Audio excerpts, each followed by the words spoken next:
Hello and welcome to what I'm going to deem a list of classics for people who are either bored by the traditional classics or are looking for something to help them understand why they're an outcast. These aren't necessarily names that get brought up in classic literature canon. I think you'll find that most of them aren't books you're going to have to read in high school. All of these are a bit pretentious, written by authors who definitely were down in the dumps at the time of writing, at least. And I think that I read most of these as a teenager, early college, late high school, and hopefully you guys find something here that you didn't find on other lists that will relate to you, that you've never heard of or that you've heard of but never had explained. I've got them in reverse chronological order, and I'll go ahead and get started. Okay, so number one is One Flew Over the Cuckoo's Nest. Now, I've got this t-shirt on for this video. This is the first edition cover of the book. This is the book that got me back into reading. I read it the summer after high school. It's an early 60s novel. I think it is published under Penguin Classics now, but it is a bit more contemporary. The setting is the United States, Oregon, I believe. I loved it. I love that it's set in an insane asylum, that we have this cast of characters that are the misfits, the rejects, and then we have McMurphy. And what does McMurphy do? McMurphy attempts to fill them with positivity. He shows them that they can change things, that they can be who they want to be. And as an 18-year-old kid reading this, here was this character who was giving everything he had, allowing himself to be completely drained just so that other people could learn, could grow. And I was putting all my energy into making people aware of the things I was doing, the art I was looking at, the things I was interested in, and I wasn't getting that feedback back. It was sort of like a one-way brick wall, and here is the book that allowed me to see that's okay, that's sometimes to be expected, and this helped me so much understand who I was. I want to read you a single quote that I think embodies that, okay? McMurphy is talking to Harding. Harding is one of the other inmates at the facility, and Harding is basically trying to tunnel McMurphy into agreeing with him. Harding is venting about his wife and how awful his wife is, and McMurphy doesn't agree with this idea that he has to think this way.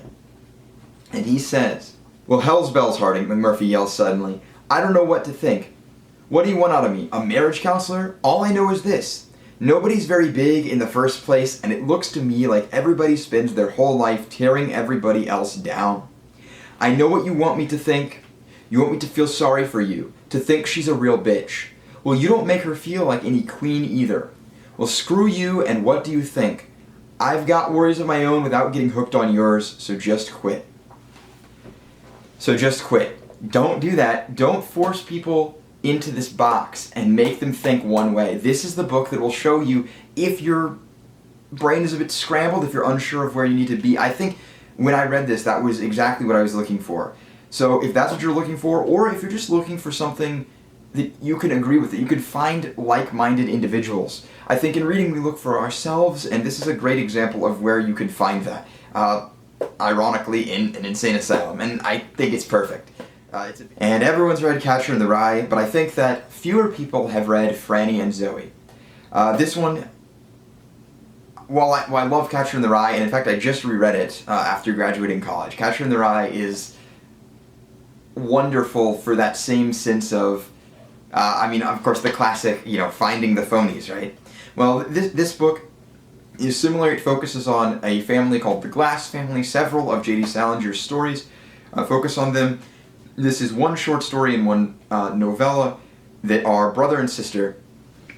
Now, I like this book because it's another misfit family, a family that was geniuses, actually. I think that Salinger is a bit pretentious in his writing, but I think that's why everyone loves Salinger.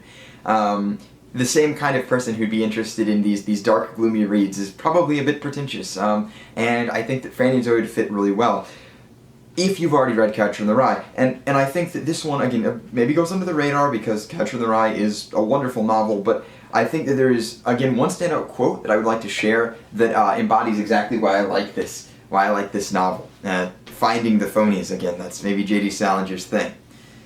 So we've got Franny talking to her boyfriend who has just met her and they haven't seen each other in a while.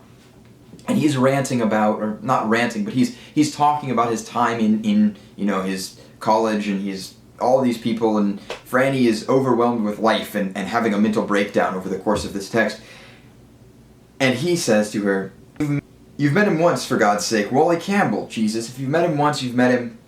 Oh, I remember. Listen, don't hate me just because I can't remember some person immediately, especially when they look like everyone else and talk and dress and act like everyone else." Franny made her voice stop. It sounded to her cavilling and bitchy, and she felt a wave of self-hatred that quite literally made her forehead begin to perspire again. But her voice picked up again in spite of herself. "I don't mean there's anything horrible about him or anything like that. It's just that for 4 solid years I've kept seeing Wally Campbells wherever I go. I know when they're going to be charming. I know when they're going to start telling you some really nasty gossip about some girl who lives in your dorm. I know when you're going to ask me what I did over the summer. I know when they're going to pull up a chair and straddle it backwards and start bragging in a terribly, terribly quiet voice, or name-dropping in a terribly, terribly quiet, casual voice. There's an unwritten law that people in a certain social or financial bracket can name-drop as much as they like, just as long as they say something terribly disparaging about the person as soon as they've dropped his name. That he's a bastard or a nymphomaniac or he takes dope all the time or something horrible." I love that quotation, and I love the idea of, who the fuck is Wally Campbell? Why does it matter? Why are you telling me these pointless things that you've already told me over and over again? If you love Catcher in the Rye, this is the same sort of writing, this is the same sort of people. And I think it's okay to admit that we're a bit pretentious, and I think that's what this is. Now we'll get into a book that is published as a Signet Classic. So certainly it is considered classic, but I don't hear it brought up. I don't hear its author brought up much. This is Nathaniel West, The Day of the Locust. So I think it had a movie made, but I've not seen the movie, and I do not think that it gets brought up, even the movie. But this book, I adored it. I've read it twice over. It came to my attention because people were talking about Gatsby, and someone mentioned this being a Gatsby-esque novel. This book centers on Hollywood in the 1930s. Nathaniel West was friends with F. Scott Fitzgerald, and so there are some parallels there. It's dark, it's gritty, and it's very, very real. The idea of this novel is that it pulls back the glamour of Hollywood. It says the bright Hollywood sign, that the happiness of the movies, none of that's real.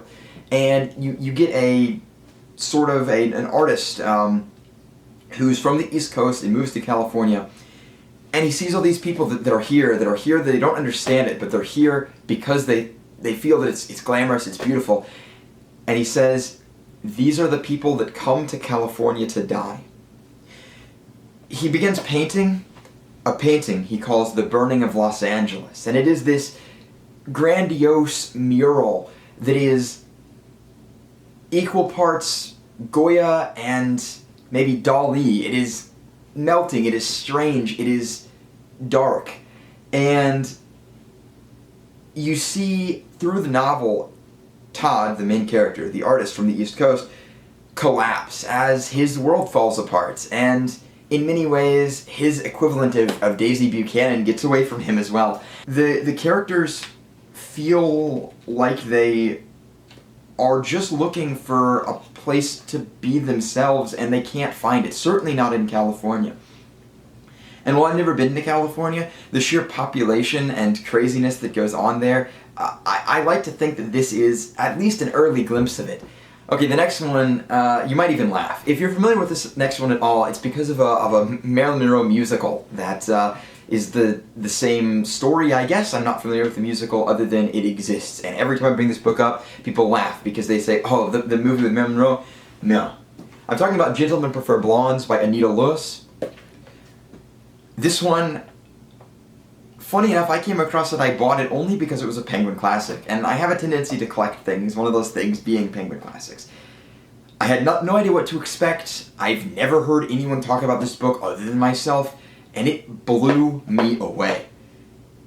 it's written as a comedy novel, and in fact it was a bestseller in 1926, and I can't understand how this was a bestseller. If it was a bestseller, it's quite ironic, right? Because they probably, those that bought it read it at face value. It is comedic, it is funny, it will make you laugh, and I guess that sells units. This is a self-absorbed, pretty girl talking about her life, and nothing more and nothing less, and it is absolutely hilarious, the jabs it takes at the people that Anita Lewis must have been familiar with. The book opens because Lorelai, the main character, is setting down to write a book. What is the book? Well, it's her diary. It is her diary and it is her experiences. So I suppose it's an epistolary type book, but not really. It's funny. It's supposed to be her diary, and funny enough, there's plenty of misspellings and just plain wrong things in this book, and they're funny. It's an attack on, you know, the stereotypical American that doesn't know anything. She goes to Europe and she just laughs. She doesn't understand the difference in culture, and she makes fun of it in these, you know, unaware, ha ha ha, he's an American, he doesn't know anything kind of ways. But man, did I love this. I think that it's you know, maybe a bit of an attack on society. Again, that pretentious nature, but it's funny in so many different ways. I did not expect it to be as great as it was. I didn't really expect it to be anything more than a comic novel, but here I think that this is a perfect example of the female equivalent of Wally Campbell, if you will. It is the people that don't know what they're talking about the same thing over and over. And the misspellings really, really add to it. I loved it. I did laugh. I did think it was great. And okay, so this next one I came across because it is a partly lost film called Greed. It really interested me. The movie, I did not watch the movie, I read about the movie on Wikipedia. Lost films fascinate me, so I discovered it was based on a book, and I went to find it, and I had no trouble finding it, because again, this next one I do think might be the most popular one I've talked about so far, because it is a cornerstone of American naturalism. And I think it deserves to be right up there with the greats like Jack London. Anyway, this is Frank Norris's McTeague. This book, 1899, San Francisco. What is it? What is naturalism? Well, naturalism is kind of that idea that men are small and nature is big. Men are brutish, and that has all kinds of consequences. This book follows kind of a dentist by the name of McTeague. And funny enough, if you want to talk about pretentious reads, The Broom of the System by David Foster Wallace makes reference to it. But McTeague is a dentist. He's a simple man. He's perhaps not slow, but he has a simple way of life and he sticks to it. He's a kind of his way, that's it. That's all he's ever known. That's all he ever did. And then what happens? But a girl comes into his life and it uproots everything. He struggles with it. It does not go well, and it's wonderful because of its depiction of man and how man will default to this setting. They will stick into their life, but if they're uprooted, well, disaster could strike, and in this case, that's no exception. The movie is called Greed because the famous occurrence in the movie, basically, the reason their life uproots is because his wife tries to civilize him after she wins money. Well, I think that if you're going to compare this to another big classic, I think Sons and Lovers by D.H. Lawrence is a great example, because both have kind of mining backgrounds in their characters and are, you know, struggling, adapting to this, you know, new style of living. Again, sometimes people look to classics for safety, for assurance, for the way things are, and while McTeague challenges that, I think that McTeague is a great one to read if that is the reason that you're looking for a classic.